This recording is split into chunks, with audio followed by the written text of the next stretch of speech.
حي على الفلاح.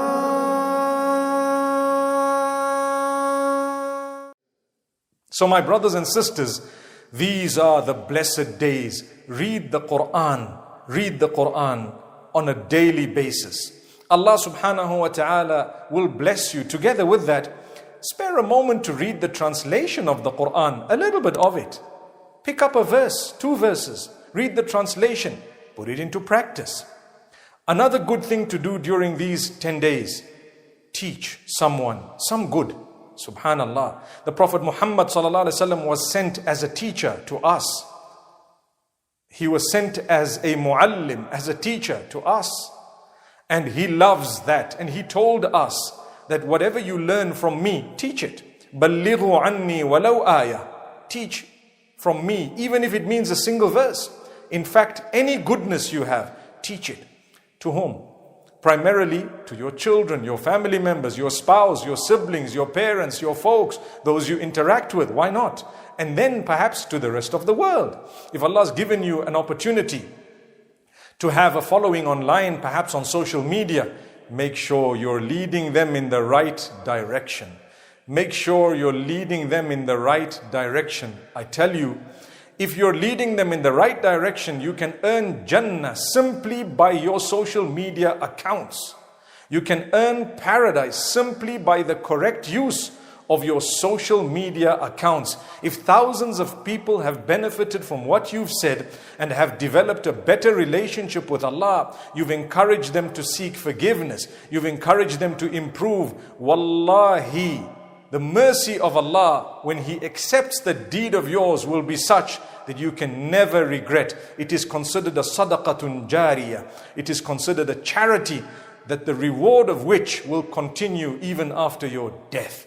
So learn to encourage people. In the same way, I must mention the other side. If you were to use your social media accounts in a destructive way, you will regret.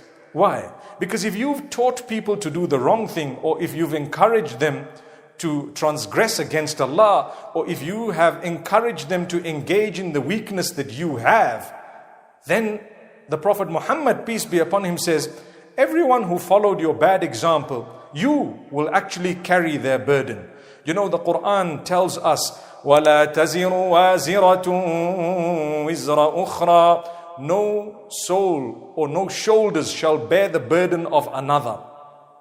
No soul shall bear the burdens of another. But the exception is made by the Prophet Muhammad sallallahu alaihi wasallam, where he says, unless you were directly involved in teaching, encouraging, promoting that particular vice or that evil, then you share exactly the same sin as all those who have followed you. This is why we tell our young boys and girls, the teenagers and even the adults, be very responsible when you're using social media. Way after your death, people will be either learning from you, or meaning good or bad. It's up to you what you'd like to do. Don't be shy to delete that which is bad, no matter how popular it's become. A trend we have nowadays, people want to do silly things in order to become famous. If that's the case, we can do better. My brothers and sisters, we can do much better. So in these 10 days, let's revisit that relationship we have with the rest of humankind through social media. If you can clean your act, you have definitely done something good during these 10 best days. And Allah says, cleaning your act is definitely an act of worship. Allah loves it. I mean, turning to Allah. Consider your relationship with Allah. Develop it. Subhanallah. Introspect. Think about who you are. Do you like the person you are? Do you like your relationship you have with Allah? Do you like that if you were to die right now, you would be satisfied with your deeds and what you're doing? If the answer is no, you can do better. In fact, we can all do better, inshallah. So become more conscious of it and build that relationship with Allah. This is Allah reminding us that everything you do, you will see.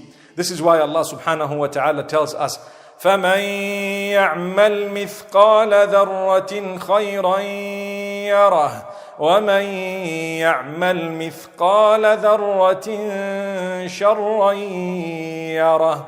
Whoever does an atom's weight of good will see the good. And whoever does an atom's weight of bad will see the bad. We don't want to see that bad. So what do? Seek forgiveness. Allah says we'll wipe it out completely. If you've changed your life, and don't be ashamed, if you've changed your life, that's what Allah wants. Why do you think Allah gives us Ramadan every year? Why do you think He gives us these auspicious days and nights every year? In order for us to reset our relationship with Him, to tap us on the shoulder and tell us, it's time you turned to Allah. So my brothers and sisters, be charitable. Remember to fast on the 9th at least. Like I said, you may fast during the days in the run-up to the 9th, but the 9th is the most rewarding. Similarly, you need to know on the 10th, it is prohibited to fast. Why? Because that's the day of Eid. It's the day of eating and drinking and thanking Allah. So you're supposed to be engaging in the dhikr of Allah during these days as well. What's the dhikr of Allah? Subhanallah, Alhamdulillah, La ilaha illallah, Allahu Akbar. Glory be to Allah, praise be to Allah. Allah is the greatest. There is none worthy of worship besides Allah. Oh Allah, I beg your mercy, and so on. So we remember Allah. Also, Allahu Akbar, La ilaha illallah, Allahu Akbar, Walillahi alhamd. Allah is the greatest, Allah is the greatest. There is none worthy of worship besides Allah. Allah is the greatest, Allah is the greatest. And for Him belongs all praise, subhanallah. To Him belongs all praise. So to repeat that, especially on the 10th, the 11th, the 12th, and the 13th, that is an amazing act of worship. أيام التشريق أيام أكل وشرب وذكر لله. The days of Tashriq. The days of Tashriq are clear. They are the days wherein which we actually say the dhikr, the specific dhikr after every compulsory prayer. So you have the day of Eid and the 3 days after that, 4 days in total. Those are known as the days of Tashriq. You are not allowed to fast during the days of Eid. They are the days of eating and drinking and remembering Allah, but don't be wasteful. Similarly, think about the poor and the needy, those who are sickly, those who've passed on. Make dua for them. That brings me to the next point to do during these days. Pray for others. Call out to Allah for yourself and for others. Supplicate. That is called dua. So we make dua not just for ourselves, but for others as well. Think of the poor, the needy. Subhanallah, it's amazing. Many times we ask Allah for our needs, not knowing that when you call out to Allah for the needs of others without them knowing, Allah fulfills your needs to begin with. Amazing. One of the ways of getting Allah to fulfill your needs is to ask Allah to fulfill the needs of others, no matter where they are across the globe. And this is how Allah will help you and guide you and give you the goodness that you're asking for. You want to get married, make dua for Allah to grant spouses to others and see what happens about you as well. Because the angels say, oh Allah, grant this person the same. Grant this person goodness as well. Another thing to do during these days, as you're seeking forgiveness of Allah, forgive others. Find it in your heart to develop a good relationship with others. Go out and mend relationships with your brothers, your sisters, your uncles, your aunts, your nephews, your cousins, your parents, perhaps grandparents, in-laws, whoever it may be.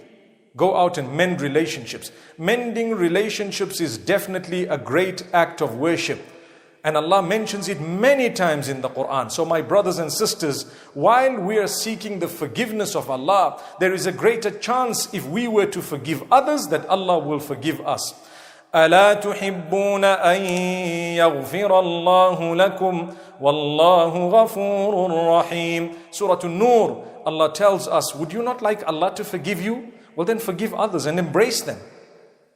Allah is most forgiving, most merciful. So that verse teaches us, yes, forgive others. Sometimes if a person is not remorseful and they have wronged you, you may want to forgive them but not interact so much with them simply because you don't want to be bitten from the same direction twice. And you're a believer. لا يلدغ المؤمن من جحر واحد مرتين. A believer is never bitten from the same source twice. So remember, you may want to forgive someone, but if they're not remorseful, you don't have to embrace. You don't have to actually, return to the relationship you were in the past. But in your heart, you don't hold the burden. You've forgiven them. You've let it go. May Allah subhanahu wa ta'ala bless every one of us. So these are some of the deeds that we can engage in.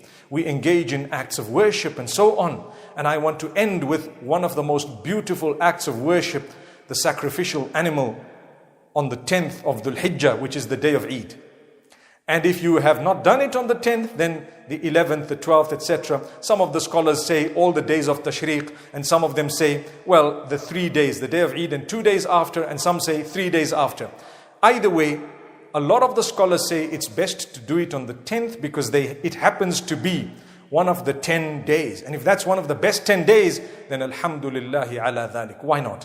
But still, the matter is broad regarding sacrifice. You are allowed to sacrifice during the stipulated days and not just one day. My brothers and sisters, remember, we want to reach out to others. I leave you with a beautiful point to ponder. Allah Almighty rewards you when you interact with fellow human beings or other creatures in a beautiful way, when you help them, when you uplift them, and when you have reached out to them. So my brothers and sisters, why would Allah do that? Because He wants you to enjoy your life in a way that you know that if I am down, all my brothers and sisters will be there for me. Are you there for others? If the answer is no, change that. A day will come when everyone will be there for you. People you didn't imagine will come to your rescue. Don't be shy. These are the days of COVID-19. These are the days of challenge across the globe. If you need help, yes, you ask Allah. But Allah says you are allowed to seek help from others if you need that help and they have the capacity to give it to you. For example, you're unwell. You need someone to take you to the doctor and you know that they can do it and you know physically Allah's given them the ability. While you're asking Allah for cure, you can reach out to your neighbor to say, look, I'm struggling. I need your help. May Allah make it easy for you to help me. And that's what happens. So my brothers and sisters, may Allah bless every one of us. And may Allah cure us all. Those who've passed on, may Allah have mercy on them.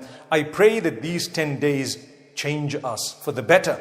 Make us more conscious of everything we do. Make us more conscious of our relationship with Allah. Improve on things, don't go back. Improve on things, don't go back. And if you've gone back, come back.